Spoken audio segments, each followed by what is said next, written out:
Sorry about you.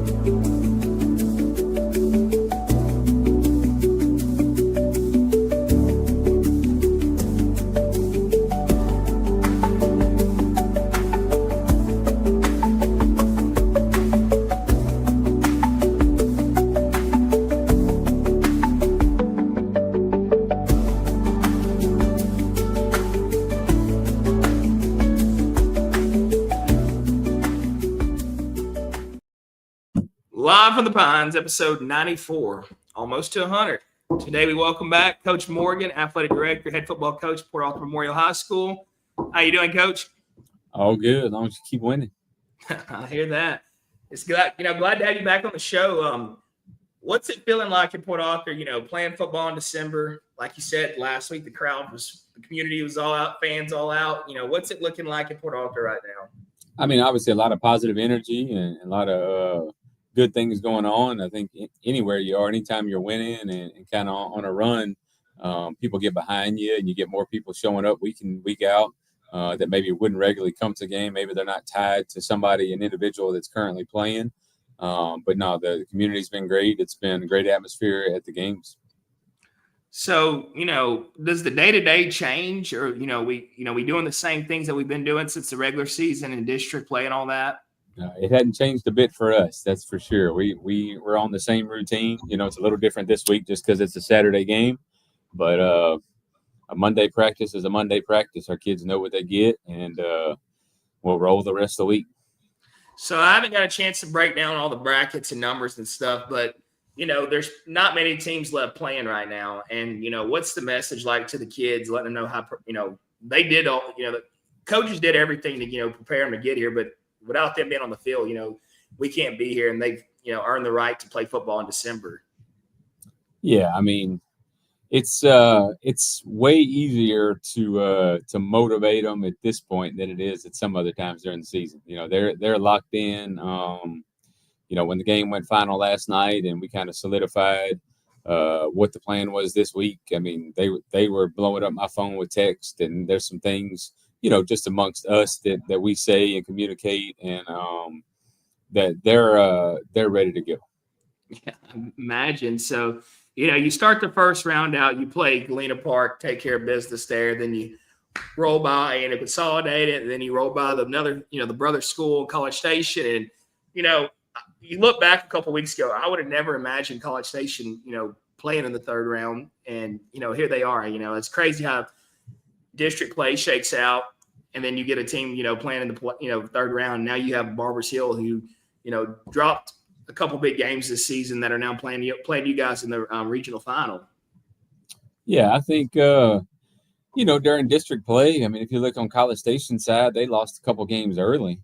They played kind of the better teams in their district early, and so I think they really got to play. They got better as the season went on. They figured out who they were. Their quarterback was a good player, and so I think they figured it out, and they kind of changed a little bit offensively as they got later in the season and relied on him running the ball, and so they played better. And I think the same thing with Barbers Hill. Even if you drop a couple during district play, once you get to the playoffs, if you get healthy and you got healthy guys and your kids are playing well at the right time, you got a chance. I mean, it's so much. Everybody talks about it, but it's way more luck than everybody realizes of being healthy, and that's probably the biggest factor. There's a lot of really, really good teams that may not be playing right now strictly because some key guys got hurt. Yeah, that's very true.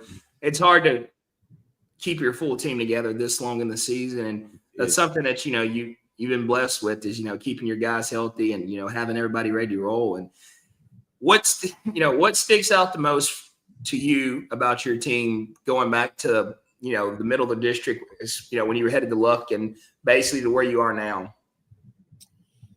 Probably since we talked last time, it's just man, I've got a really good group of seniors, not only on the football field, but senior leadership. And those guys have played a lot of football. And when it comes down to it, they've been in situations.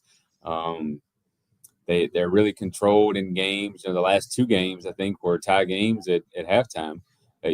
So, I mean, we had to really go in there and make some adjustments and clean some things up from the first half. And and our guys really have handled those things well. And you just have to know, I mean, nobody's quitting at the end of games in the playoffs. Everybody's fighting for their lives. And College Station did the same thing. We got up a couple touchdowns, and then they would score. You have to go score again, and they would score. And so you got to keep playing, and you got to play well. You can't turn the ball over. But that's the biggest key. Is I've got a great group of seniors from the quarterback on down, but we got a lot of seniors playing. That's huge, especially guys that have, kind of been in this moment, all have playoff experience and, got a chance to play in the fourth round now. But, looking at the competition for, next week's game, it's a team you've already prepared for, team you're familiar with, right down the road basically from you guys. So that gives you a little bit of, confidence that, you've already did it once. Let's go do it again. And, let's go finish the mission. Yeah. I mean, yeah, everybody says that, but we've kind of taken the opposite approach of, hey, we're playing a new team. I think they've gotten better as the season going on as well. I think everybody, as you get to this point, when you played this many games and this many snaps, you start to figure out, hey, some things maybe you did early in the season you weren't very good at, some other things you're better at, and so you do more of. And so while you're playing, most of the same players outside of, a couple bodies in and out for injuries, there's still things have changed, and they do some things differently than they did early in the season. And so it's like preparing for a new team. You see some new things, and you gotta be prepared for something that maybe you didn't see. I think we played on week 7, so it's been that's 6 weeks of football that have happened since then. So there's definitely some different things on film, things that are better. They're better at. Some guys are back that were hurt. Some guys are out that played against us. So we got to react to all that. Yeah, no doubt. Like you said, they have definitely changed a lot about the way they played, and it's shown on the field. They've won some games now, and nobody makes it to the fourth round without being good. Your luck kind of starts to run out after that second, third round game, and now it's based off just talent, because no matter who you're playing, they're going to be talented. There's no bad teams left. There's no bad teams. Every team has really good players at different spots, and that's just part of it. I mean, when you look on the film, there's good players at a lot of different spots, and every team has them. So do y'all know you're the home team, right? We are, yeah. So what's the message like to the community right now? It's basically a home game for you guys. It's right down the road, but what do you want to see out of the community and the fan base and everybody? Well, the fan base will take care of themselves. We don't have to talk a whole lot about them. They did a great job. They traveled unbelievable to spring last week and filled that stadium up. I have no doubt that they'll fill up our side of Doggett Stadium there in Beaumont, and just knowing Southeast Texas, there'll be so outside of just Port Arthur people, there'll be a lot of people down here supporting us on Saturday. Yeah, no doubt.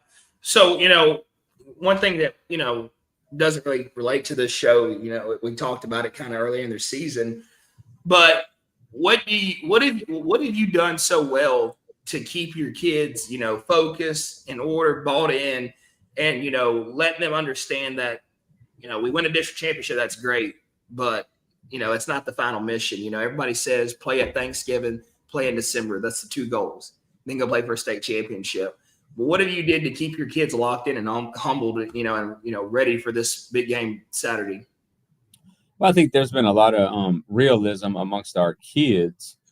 Even before the season, they understand that this team's pretty talented. You don't have to convince them of that. And so they have lofty goals themselves this year. Just we as a community, as me and myself, I think we all understand that there's some things that are really attainable this year. Nobody's going to give them to you. You're going to have to go play. But our kids have really been locked in and focused on that, and understanding that, hey, practicing on Thanksgiving was cool. Winning the 3rd round was cool, after the game. But, hey, like we got a quote on our board out there, that the Kobe Bryant quote, "The job's not finished," And we talked about after the game, they hand you a trophy and it's all cool and everything, but that wasn't what our goal was. So it's time to move on to the next round. Yeah, no doubt. We still working out, all that stuff, still nothing changes. No, it's the exact same. Our guys know when they come in here what the routine is. They know what a Monday practice looks like, and we lift on Monday, Tuesday, and Thursday, and they're going to do the exact same thing. And we're going to condition after practice on Mondays, and Tuesday is a Tuesday is an energetic physical football practice here. We go against our defense live, and it may be the best football of the week on Tuesday afternoon. So we have fun on Tuesdays. It's a competitive day, and then kind of rest up and get ready to play on Fridays or Saturday this week. So, with that being said, did y'all have the community out for practice on Thanksgiving? We didn't. We kept everything the same. We had our Thursday. We just did it in the morning. Just so everybody could get to their family. We stayed on our normal routine, and we had some community members feed them breakfast and everything, and kind of feed throughout the week. And we had practice, our normal Thursday lift and practice and meetings, and got home to eat some food with the families, and then got back here on Friday. So, me not being a coach, do you say that you'd rather have school the week of a big game than not having school? I'm probably less of a big deal about that. Everybody always said that, and then we dealt with COVID for a whole football season, and some people were in school or out of school. I think you just dealt with it. I think our kids you had a whole week without it. Thursday was probably the biggest change for us because we're not a morning team.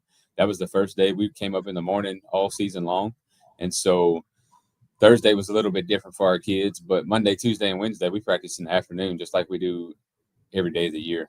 And so it was the same as for us. Outside, they were just sleeping late, but now we had good practices. And like I said, I think it all just, when you got seniors that have been there, seniors that have played, they're very, very goal oriented. They understand what's at stake. It's easy. Like, there's no motivation going on right now. That's handled with where you are in the playoffs. Yeah, no doubt. And like you said, you're very senior led, and the seniors are that they're the backbone. This is it for them. They know what's at stake. They know you lose, you go home. You win, you keep playing football. So there's a lot. It's a lot on the line for them.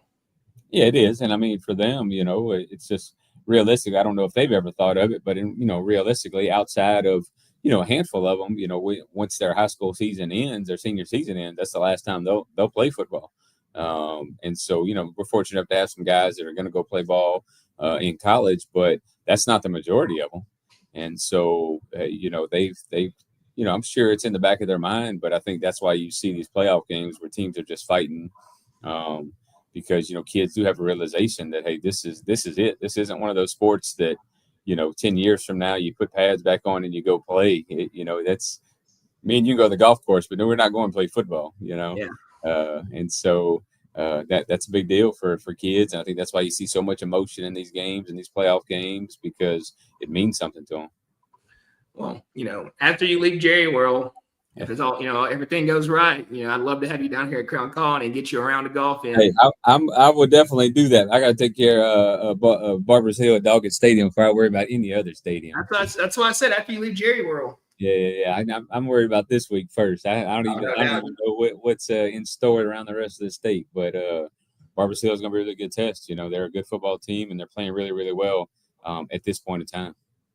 Yeah, and you look at the game last night, and we all thought Whites had it wrapped up, and Barbers Hill kept fighting. They kept fighting. They kept fighting, and I think it just kind of happened. Whites gave them just enough opportunities, and they took advantage of them, and they played with a lot of energy. I mean, I was there. You could tell the kids played really, really hard. There was a lot of energy from the sideline. There was a lot of energy just in the stadium on their side. And so I think you could tell, and at the end of the game, that probably made a bigger difference than people realize. I think Barbers Hill is one of those teams, and I might be completely wrong, but they remind me of one of those teams that want to be there. Yeah. Like, they might not. Everybody might not be meant to be there, but they want to be there. And when you want to be there, you can do a whole lot more than kids that just are meant to be there. Yeah, I mean, they play really hard.